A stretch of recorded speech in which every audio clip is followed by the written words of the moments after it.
Greetings to you friends. My name is H. Gautam. Let's start to study some fundamentals of English. What is English? The first question arises here. What is English? तो English क्या है, इसका जवाब में आप दे सकते हैं कि इंग्लिश इज एन इंटरनेशनल और अ ग्लोबल लैंग्वेज। अंग्रेजी एक अंतर्राष्ट्रीय और एक वैश्विक भाषा है। वैश्विक का मतलब होता है कि पूरा विश्व की भाषा है। अब क्वेश्चन नंबर 2 देखिए फंडामेंटल्स ऑफ इंग्लिश में कि what is the full form of English. बहुत लोग पूछते हैं कि फुल फॉर्म क्या होता है इंग्लिश का। तो यहाँ आप बता सकते हैं कि E for England, N for native और G for general, L for language और I for Irish, S for Scottish and H for हेल्स।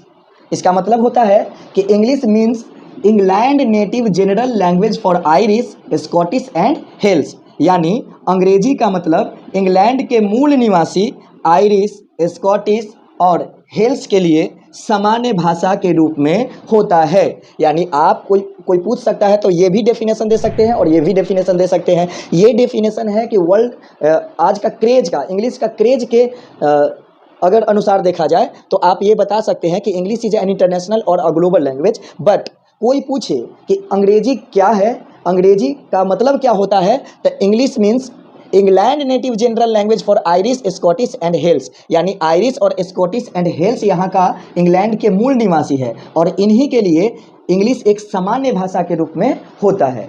Now go ahead question number 3। Question number 3, who is known as the father of English literature.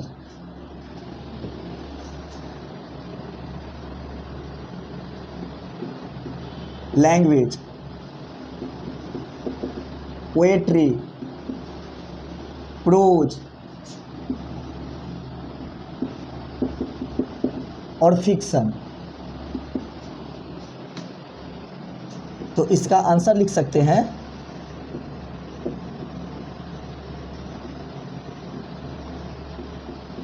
Jeffrey Chaucer is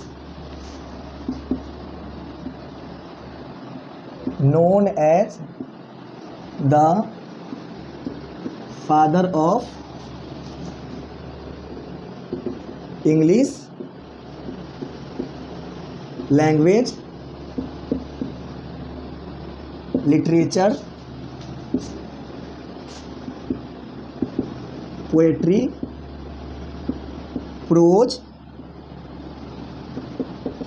और fiction. अब देखिए question number 3 क्या है कि अंग्रेजी के भाषा, साहित्य, पोएट्री यानी कविता, प्रोज मीन्स कहानी और फिक्शन के पिता किनको समझा जाता है। तो इसका आंसर आप दे सकते हैं कि Geoffrey Chaucer. Geoffrey Chaucer is known as the father of English language, literature, poetry, prose और फिक्शन। यानी जेफरी चौसर को कहा जाता है अंग्रेजी के पिता, अंग्रेजी भाषा के पिता, साहित्य के और पोएट्री के, प्रोज के और फिक्शन यानी एकाकी के पिता समझा जाता है। अब क्वेश्चन नंबर 4 है आपका व्हाट इज़ द लैंग्वेज, यानी भाषा क्या है। अब आप जान लिए हैं कि इंग्लिश के पिता, इंग्लिश लैंग्वेज के पिता, फिक्शन के पिता, पोएट्री के पिता और लिटरेचर के पिता जेफरी चौसर हैं। आप जाने। अब आप जानिए कि व्हाट इज़ द लैंग्वेज। अब ये तो जानना जरूरी है ना कि लैंग्वेज क्या है, भाषा क्या होता है। तो देखिए आप इसका आंसर दे सकते हैं कि the language is a medium और source of expressing the thoughts or feelings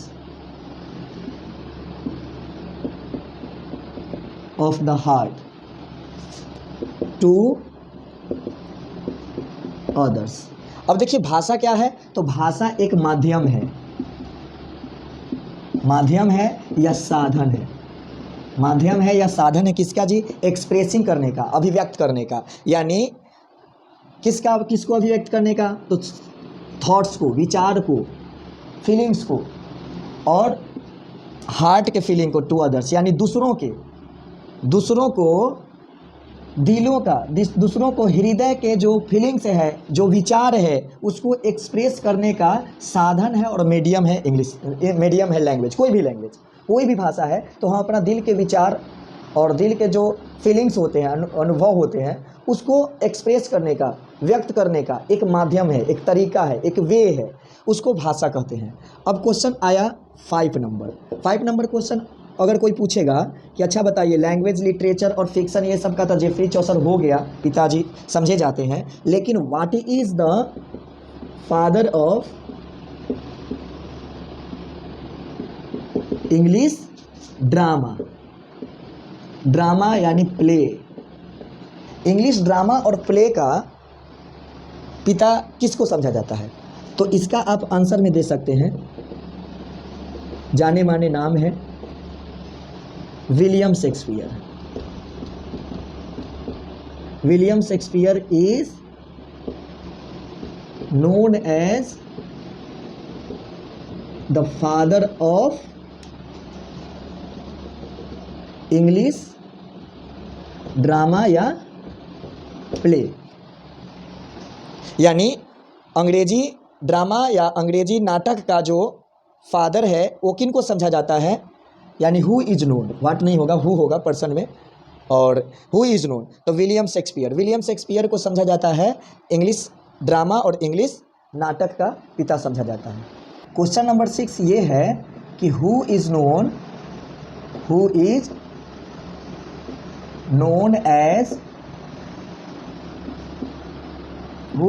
as the father of English grammar. आइए, अब इंग्लिश ग्रामर के पिता किनको समझा जाता है? तो आप इसके आंसर, इस क्वेश्चन के आंसर में दे सकते हैं कि Lindley Murray is known as the father of English grammar। English grammar के पिता समझा जाता है लिंडली मर्रे को। अब ध्यान से सुनिएगा, अब क्वेश्चन नंबर आते हैं 7 पर। क्वेश्चन नंबर 7 ये है कि अब जान लीजिए इंग्लिश ग्रामर के जब पिता जान लिए तो ये भी जानना जरूरी है कि ग्रामर होता क्या है। तो what is the grammar? Grammar क्या होता है? तो इसका आंसर में आप दे सकते हैं मित्रों कि ग्रामर, द लगा दीजिए, लगा दिए हैं नेक्स्ट में। तो grammar is a science, grammar is a science which teaches us the correct process of reading, writing and speaking। ये बोल सकते हैं। यानी ग्रामर क्या है जी? ग्रामर एक साइंस है जो, यानी साइंस यानी एक वैसा विज्ञान है जो हम लोगों को बताता है, हम लोगों को सिखाता है। क्या सिखाता है? तो करेक्ट प्रोसेस, सही प्रक्रिया सिखाता है भाई। रीडिंग का, पढ़ने का, लिखने का और बोलने का एक सही प्रक्रिया बताता है, वैसे उसको ग्रामर कहते हैं। या बहुत आप दूसरा तरीका से बोल सकते हैं कि the grammar is the collection of rules and exception, rules of exception about the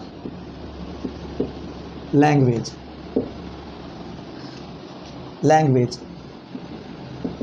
which helps us in reading writing and speaking, ये भी बोल सकते हैं। यानी ग्रामर क्या है, एक कलेक्शन है रूल्स का, यानी रूल्स और एक्सेप्शंस का लैंग्वेज के बारे में एक कलेक्शन है जो हमको मदद करता है, हम लोगों को मदद करता है पढ़ने लिखने और समझने और बोलने में, वैसे को ग्रामर। और आप तीसरा वर्ड में बोल सकते हैं, you can say in other hand also that grammar is the backbone of any language. किसी भी भाषा का ग्रामर रीढ़ की हड्डी होता है, बैकबोन होता है, on which the language stands. यानी देखिए, किसी भी भाषा का ग्रामर रीढ़ की हड्डी होता है जिस पर भाषा टिका हुआ होता है, क्योंकि भाषा अलग है तो अलग अलग भाषा को सीखने के लिए स्पेसिफिक उसका क्या होता है, रूल्स होता है, कुछ रेगुलेशंस होता है, जिसके अनुसार आप भाषा को समझ सकते हैं, बोल सकते हैं और लिख भी सकते हैं, उसको ग्रामर कहते हैं। तो यहाँ आपको ग्रामर को समझने के लिए तीन डेफिनेशन में से किसी को भी बोल सकते हैं। क्वेश्चन नंबर 8 है कि व्हाट इज लिटरेचर। कोई भी पूछ सकता है, जब इंग्लिश लिटरेचर के पिता पढ़ लिए, फादर को जान लिए, तो लिटरेचर भी पूछ सकता है। तो इसका आप जवाब में ये दे सकते हैं कि the literature is a term, एक ऐसा टर्म है, ऐसा टर्म प्रयोग किया जाता है जो यूज टू डिस्क्राइब, किसके लिए, डिस्क्राइब करने के लिए। क्या describe, the written, describe any लगा दे रहे हैं, एनी रिटेन और स्पोकन मटेरियल। देखिए, कोई भी स्पोकन वर्क कोई भी कार्य, वैसा कार्य जो लेटर से संकलित है, माने लेटर्स के द्वारा जो भी कार्य होता है या बोला जाता है या लिखा जाता है, उसके टर्म को जो डिस्क्राइब करता है कोई किसी भी रिटेन और स्पोकन मटेरियल को। वो कविता भी हो सकता है, फिक्शन भी, एकांकिकी भी हो सकता है, और कविता भी हो सकता है, कहानी भी हो सकता है। या तो उसमें कहानी सुनाया जाता है और नहीं तो बोला जाता है, नहीं तो लिखा जाता है। यानी वैसा टर्म जो प्रयोग किया जाता हो डिस्क्राइब करने, किसी भी रिटेन और स्पोकन मटेरियल को डिस्क्राइब करता हो, उसको हम साहित्य यानी लिटरेचर का। फॉर्म्ड विद द लेटर्स, जो लेटर्स से वैसा कार्य किया जाता हो, लेटर्स के द्वारा जो रचा जाता है, या बोला जाए या लिखा जाए, चाहे वो कविता कहानी कुछ भी हो सकता है, उसको हम पूरा को लिटरेचर बोलते हैं, साहित्य बोलते हैं। देखिए, the letter is the smallest unit और writing symbol of English language from A to Z. यानी ए से जेड तक अंग्रेजी भाषा का राइटिंग सिंबल है, या सबसे छोटा राइटिंग सिंबल है, या सबसे छोटा यूनिट है लेटर इंग्लिश लैंग्वेज का। तो आप बोल सकते हैं कि ए से लेकर जेड तक अंग्रेजी भाषा का सबसे छोटा जो राइटिंग सिंबल्स होता है या सबसे छोटा जो यूनिट होता है, उसको हम लेटर कहते हैं, जो ए से जेड तक होता है। ए से जेड तक में कोई भी हो सकता है। अब 10 नंबर क्वेश्चन ये होता है। देखिए, 10 नंबर क्वेश्चन मैं आपको बता रहा हूँ कि व्हाट इज द अल्फ़ाबेट। अब व्हाट इज द अल्फ़ाबेट, अब इसमें लेटर और अल्फ़ाबेट में कोई अंतर नहीं है, थोड़ा सा अंतर है जिसको लोग नहीं समझ पाते हैं, बहुत बच्चे नहीं समझ पाते हैं और डिस्टिंग्विश नहीं कर पाते हैं कि लेटर्स और अल्फ़ाबेट में क्या अंतर है। तो देखिए, ज़्यादा अंतर नहीं है, ए से लेकर जेड तक को ही कहते हैं लेटर्स और अल्फ़ाबेट। लेकिन थोड़ा सा अंतर ये है कि अल्फ़ाबेट, यहाँ लिख देंगे कि the alphabet is a set of letters in the order, या set of letters in the orders, और लिखेंगे from A to Z, from A to Z together. देखिए, यानी कहने का मतलब एक साथ ए से लेकर जेड तक रहे या ऑर्डर में रहे। ऑर्डर का मतलब भी वही होता है, क्रम से, ए से लेकर जेड तक, उसको हम अल्फ़ाबेट कहेंगे। और लेटर्स क्या हो सकता है, कोई भी हो सकता है। थोड़ा सा एग्जाम्पल देख लीजिए। एग्जाम्पल्स में जैसे CAT, इसमें क्या है, सी सी है यहाँ लेटर्स है, लेटर है, ए भी लेटर है और टी भी लेटर है, यानी 3 लेटर है, लेकिन लाइन से नहीं है, ये लेटर से है, यानी लेटर से मिलकर ये बना वर्ड, ये लेटर से मिलकर एक वर्ड बन गया। अब एक वर्ड बन गया, इसका क्यों वर्ड बन गया? क्योंकि इसका मतलब होता है कैट। कैट मीन्स हम लोग कहते हैं बिल्ली को। The animals, the 4-footed animals which goes house to house and steal the eatable substances to eat itself, तो उसको क्या बोलते हैं हम? बिल्ली बोलते हैं, यानी कैट बोलते हैं। तो कैट में लेटर्स है, अल्फ़ाबेट नहीं है। कोई अल्फ़ाबेट बोलेगा तो सिंपल सी भाषा है कि अल्फ़ाबेट क्या है जी, तो ए से लेकर जेड तक का एक ग्रुप, मतलब ये जो सेट है उसको अल्फ़ाबेट बोलेंगे। लेकिन लेटर्स क्या हो सकता है? कोई भी वर्ड में अल्फ़ाबेट यूज नहीं होता है, उसमें लेटर्स यूज होता है, इसीलिए लेटर्स का डेफिनेशन होगा। अब क्वेश्चन आइए 11, अगर क्वेश्चन 11 में कोई ऐसे कह रहा है कि व्हाट इज द वर्ड, तो व्हाट इज द वर्ड जैसे ही पूछेगा तो इसका आंसर आप दे सकते हैं ऐसे दोस्तों कि the word is a group of letters, यानी अल्फ़ाबेट का ग्रुप नहीं, लेटर्स का ग्रुप है। लेकिन इसमें थोड़ा सा और लगा दीजिएगा, that makes a complete sense. Complete sense का मतलब कि फुल सेंस, कंप्लीट सेंस का मतलब फुल सेंस। तो जो फुल सेंस दे, यानी क्या है कि वर्ड किसको कहते हैं? लेटर्स के वैसे ग्रुप को, एक वैसे ग्रुप को जो एक कंप्लीट सेंस बनाता है, यानी फुल सेंस बनाता है। सेंस बनाएगा फुल, क्योंकि सेंस नहीं बनाएंगे तो वो तो नॉनसेंस हो जाएगा मित्रों। नॉनसेंस, नॉनसेंस का मतलब जिसका कोई सेंस नहीं है, और जब सेंस नहीं रहेगा तो वो वर्ड नहीं कहलाएगा। तो इसका मतलब है कि जैसे हम लोग अभी जस्ट देखें कि CAT, कैट का मतलब है बिल्ली, तो ये क्या है? एक वर्ड है। लेकिन अब लिख देंगे इसी को कि ATC, ये ग्रुप है, वर्ड्स का ग्रुप है, लेकिन इसका कोई मतलब नहीं, सेंस ही नहीं, नॉनसेंस है, तो ये एक वर्ड नहीं है। ग्रुप होते हुए भी एक वर्ड नहीं कहलाएगा, क्यों? इसका कोई मतलब नहीं होता है। चलिए अब देखते हैं 5 branches of English grammar as per old pattern. Old pattern के अनुसार इंग्लिश ग्रामर को 5 ब्रांचेज में डिवाइड किया गया है। और वो 5 ब्रांच क्या है? सबसे पहले है ऑर्थोग्राफी। ऑर्थोग्राफी में हम वर्ण का, यानी लेटर्स का स्टडी करते हैं। लेटर्स के बारे में जितना भी होता है, वॉवेल क्या होता है, capital letters, small letters, semi vowel, ये सब लेटर्स का ज्ञान लेते हैं, उसमें उसको बोलते हैं ऑर्थोग्राफी। दूसरा आता है इटिमोलॉजी। इटिमोलॉजी में हम लोग शब्द के बारे में पढ़ते हैं, वर्ड के बारे में, रूट वर्ड, प्रीफिक्स, सफिक्स से लगाकर जो बनता है वो वर्ड, यानी वर्डोलॉजी के बारे में हम लोग पढ़ते हैं। अब नेक्स्ट क्या है? सिंटैक्स, यानी वाक्य विचार। सिंटैक्स में हम लोग पढ़ते हैं कि सब्जेक्ट वर्ब एग्रीमेंट के बारे में, कि ये सब्जेक्ट के अनुसार ये वर्ब उचित है, प्रॉपर यूज हो सकता है या नहीं हो सकता है, इसके बारे में हम नॉलेज लेते हैं, उसको सिंटैक्स बोलते हैं। नेक्स्ट आता है पंक्चुएशन। पंक्चुएशन में होता है कि चिन्ह विचार, इसमें चिन्ह का बहुत बड़ा रोल रहता है लिटरेचर में, इंग्लिश लिटरेचर में, कि कहाँ कॉमा लगेगा, फुल स्टॉप कहाँ लगना चाहिए, सेमी कोलन कहाँ लगना चाहिए, हाइफन कहाँ लगना चाहिए, ये सब पंक्चुएशन मार्क्स के बारे में हम लोग स्टडी करते हैं। और ये है प्रोसोडी। प्रोसोडी मतलब होता है छंद विचार। अब छंद में आ जाता है डिवाइस, जैसे पोएटिक डिवाइस हो गया, लिटरेरी डिवाइस हो गया, सिमिली हो गया, मेटाफोर हो गया, अनेक प्रकार का डिवाइस होता है, यानी way of the writing process in English language, तो उसका विचार करते, उसका हम लोग स्टडी करते हैं। तो इस प्रकार से अंग्रेजी ग्रामर के 5 ब्रांचें होते हैं एज पर ओल्ड पैटर्न। अब देखते हैं इंग्लिश कैसे शुरुआत हुआ भारत में। लॉर्ड मैकाले था, जो थॉमस बेबिंगटन के नाम से भी जाना जाता है और मैकाले माइन्यूट के नाम से जाना जाता है।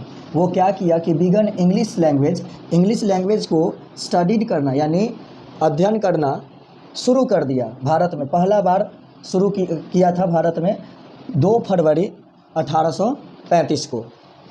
फिर क्या हुआ, फिर लागू किया भारत का जितने भी पुराना लैंग्वेज था, फारसी भाषा था, हिंदी भाषा था, संस्कृत भाषा था, सबको समाप्त कर और भारत में इंग्लिश लैंग्वेज को एसेंशियल, यानी एक कार्यकालिनी भाषा और ज़रूरतमंद भाषा के रूप में 1837 में लागू कर दिया।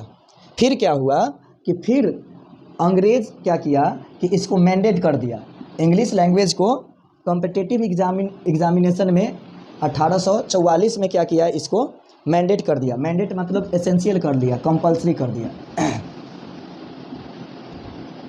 कंपलसरी कर दिया। अब देखिए क्या हुआ कि नेक्स्ट में क्या हुआ, कांग्रेस सरकार का भी अंग्रेजी भाषा की शुरुआत भारत में करने के लिए बहुत बड़ा योगदान है। और कांग्रेस गवर्नमेंट भी क्या किया कि इंग्लिश भाषा को संविधान में जोड़ दिया, आर्टिकल 343 और सेक्शन बी में जोड़ दिया, भारतीय संविधान के 15 साल के लिए लागू कर दिया। और 15 साल के लिए लागू जब किया तो धीरे धीरे आज तक हम लोग अंग्रेजी भाषा को यूज़ कर रहे हैं। और अब तो भारत का लगभग 80% people of India speak and understand the English language and can also speak the English language, because nowadays every